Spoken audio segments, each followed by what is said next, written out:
국회를 통과한 쌍특검법에 대통령실이 즉각 거부권 행사 방침을 밝혔지만 김건희 여사의 도이치모터스 주가 조작 연루 의혹엔 여전히 풀리지 않는 의문이 남아 있습니다. 특검이 불발되더라도 김 여사의 주가 조작 가담 여부 등을 검찰이 명백히 규명해야 한다는 목소리가 적지 않습니다. 홍민기 기자입니다. 지난 2009년부터 일어난 도이치모터스 주가 조작 사건은 크게 1차와 2차 조작으로 나뉩니다. 이른바 주가 조작 선수가 교체되는 2010년 10월이 기준으로 검찰은 두 시기를 하나의 범죄로 보고 가담자들을 모두 기소했습니다. 하지만 지난 2월 1심 법원은 선수가 바뀌면서 주가 조작 범행에 큰 변화가 생겼다며 1, 2차 조작을 다른 범죄로 봐야 한다고 판단했습니다.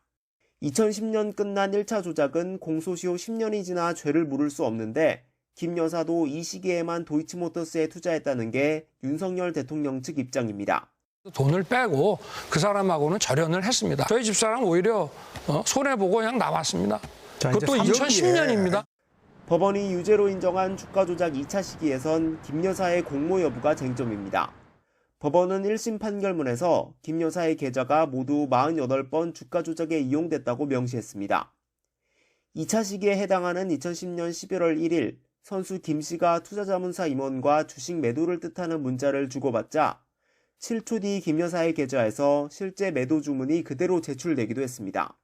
다만 주가 조작에 돈을 대는 전주의 경우 조작 사실을 알면서도 투자해야 공범관계가 성립하는데 검찰이 기소한 다른 전주는 이 점이 입증되지 않아 무죄 판결을 받았습니다.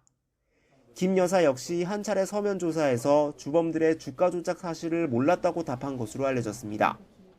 검찰 관계자는 지난 정부 수사팀에서 이미 50억 옷을 압수수색하는 등 강도 높은 수사를 거친 사건이라며 현 수사팀도 1심 판결에서 인정되지 않은 부분에 추가 조사를 이어가고 있다고 설명했습니다.